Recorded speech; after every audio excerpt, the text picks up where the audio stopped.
Okay, so we're going to be doing a deck profile on the Railgun S deck that I played in the match before. I'm going to go through each card, what the card does, how many copies I'm running, and also like why I'm running the card. We're going to start off with this Mikoto. She's a suicider, and also when one of your characters reveals a climax for the trigger check, you pick a character and it gets 1k for the turn. That effect doesn't really come into play too often. Usually it's just going to be suiciding, and that's fine. But it's always good to have suiciders at level 0, and also this is actually in Railgun S the only really usable level 0 character. So we're running 4 of it, and usually this is going to be one of the best cards to be putting into your level if you can. Next up, we have the Misaka Sisters.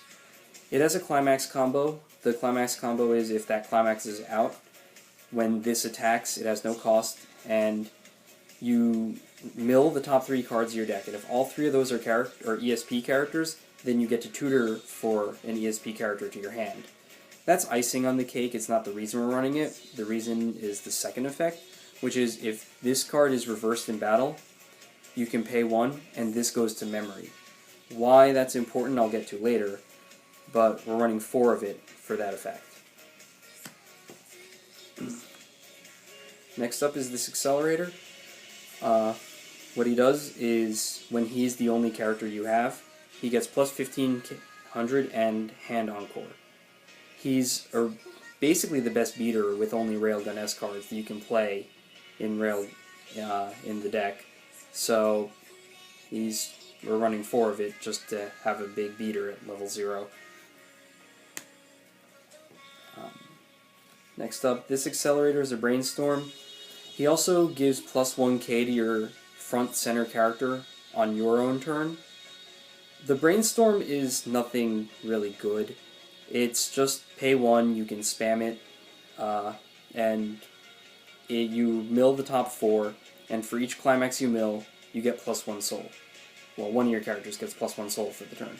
It's not a good Brainstorm, but it's literally the only thing in Railgun S that you can play as a Brainstorm at level 0. So I'm running 2 of it just because it's good to have Brainstorms. And lastly, in level 0 is Takitsubo. You can rest her, pay 1, and put the top card of your deck into clock. And if you do that, then you tutor for an ESP character. I'm running 2 of her. She's really good utility. Sometimes you can use her to clock, because she clocks herself, you can level up while at the same time tutoring for what you are then immediately able to play. So just for overall utility, running 2 copies. For level 1, I'm going to start with this Mikoto. She's the bread and butter of your level 1 game. You can usually ride her into level 2 to some degree. What she does is, when you have her and at least 2 other ESP characters out, she gains plus 500, so she becomes 7k, and she also gains Hand Encore. Like I said, she's the bread and butter of the level 1 game for this deck. She has a lot of power, and she has a lot of survivability because of the Hand Encore. You do have to be careful to make sure that you have enough characters out for her, but otherwise she's just really good all around and can usually last into level 2 to some degree. So I'm running 4 of her. Next up, another Mikoto. This one, when one of your other characters attacks, this gains plus 1k for the turn. I'm running 4 of these because it's the other bread and butter card of the level 1 game. It can usually swing at around 6 to 7k. So that's pretty good for a 1/0. And since she doesn't cost anything to play, you just play her out. You don't have to worry about spending your stock for her. Next up is Mental Out Shokuho. She gives all your ESP characters a 500 boost. It's global. And you can also rest her and pay 1 at the beginning of your opponent's combat step. And if you do that, then your opponent cannot side attack you for that turn. It's a good way to sometimes clear out stock if you have to, if you need to get a climax out of your stock or something. It also, sometimes just stopping them from side attacking is really good. And you're also getting this 500 boost passively for every character in this deck, which never hurts. So I'm running 3 of her. Next up is Kinuhata. Actually my favorite item character, mostly because of her verbal tick. So her effect is that when you attack with her, you can pay 1 and send an ESP character from your hand to memory.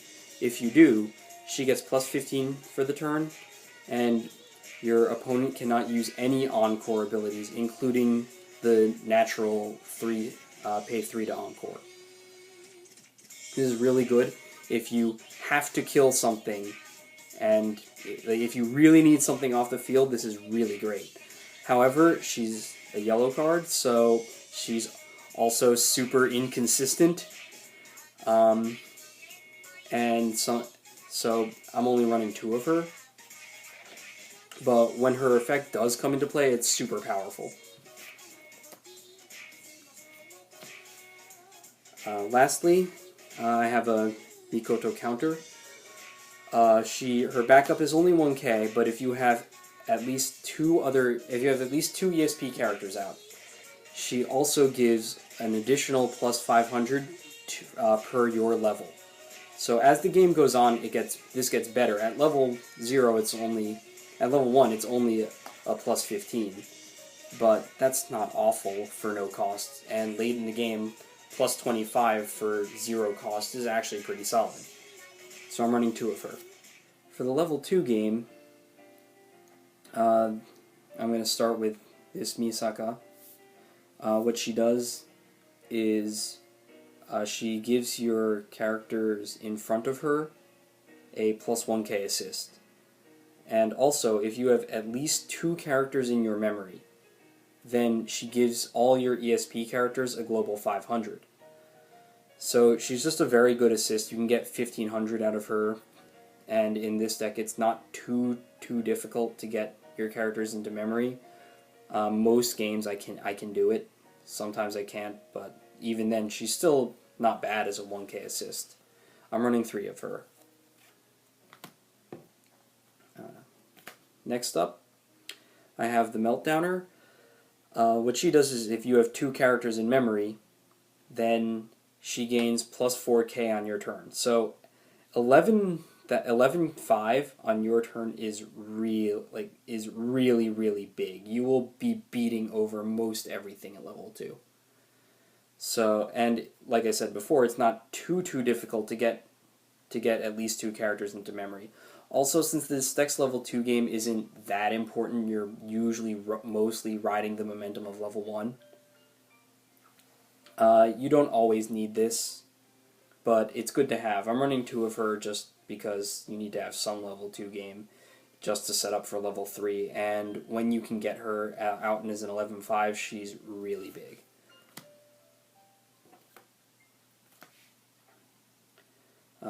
Lastly, I have one of Meltdowner assist. It's just a 3k counter at level 2 for 1 cost.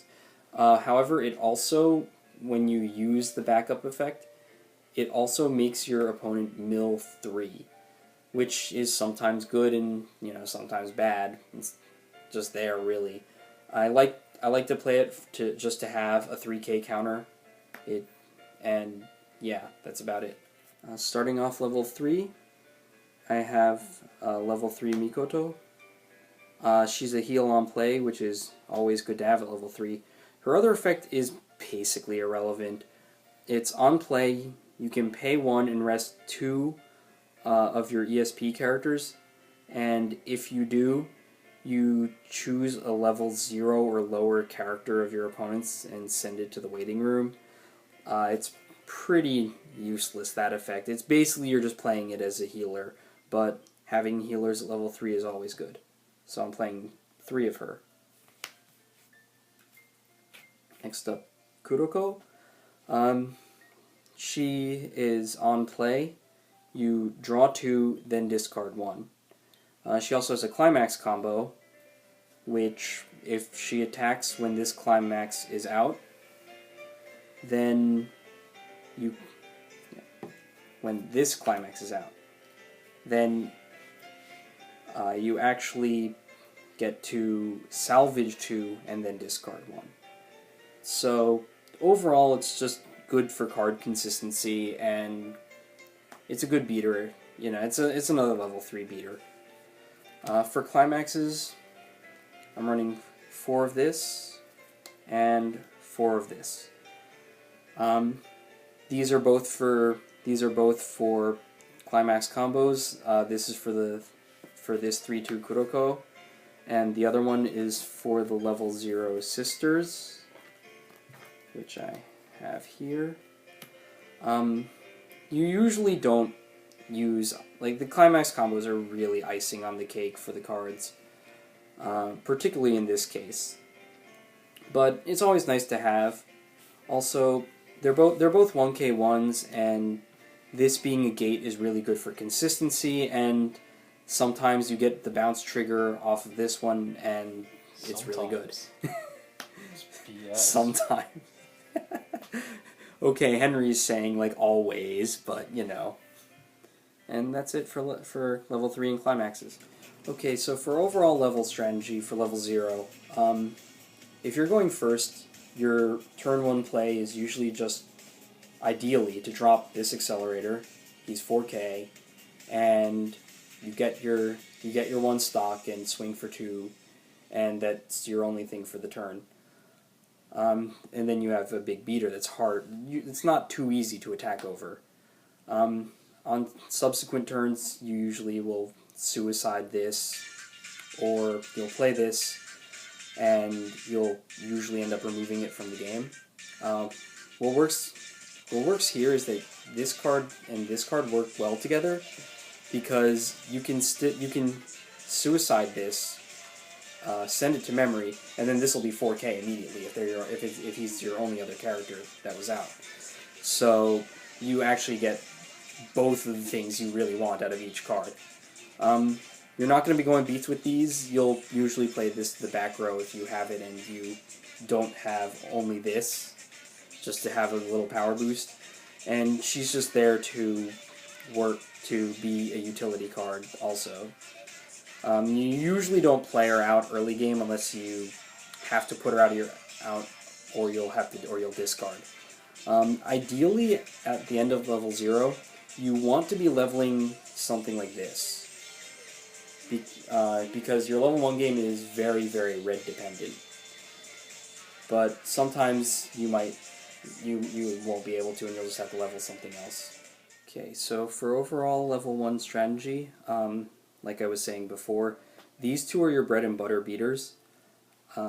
They'll do most of the work for you at level 1. It's also usually really nice to get Shokuho out if you can, just for the 500 boost. With just one Shokuho, she becomes 7,500, and that's pretty decent for level 1. Sometimes you can get out Kinohata, and if you can, and you have something that you have to kill, then it's probably dead. But really, since you can't rely on Kinohata because she's yellow and this deck's level 1 game is obviously meant to be red, you're basically just relying on these 2. I usually don't end up using this counter too much at level 1 unless it feels like a good time, because it's a lot better at levels 2 and 3. So you don't always use it at level 1, but it's still a good option to have, especially since it's free. For overall strategy, at the end of level 1, I like to have, by the end of level 1, I like to have both a yellow and a red, because the level 2 game is going to be yellow based, as you'll see in the next section.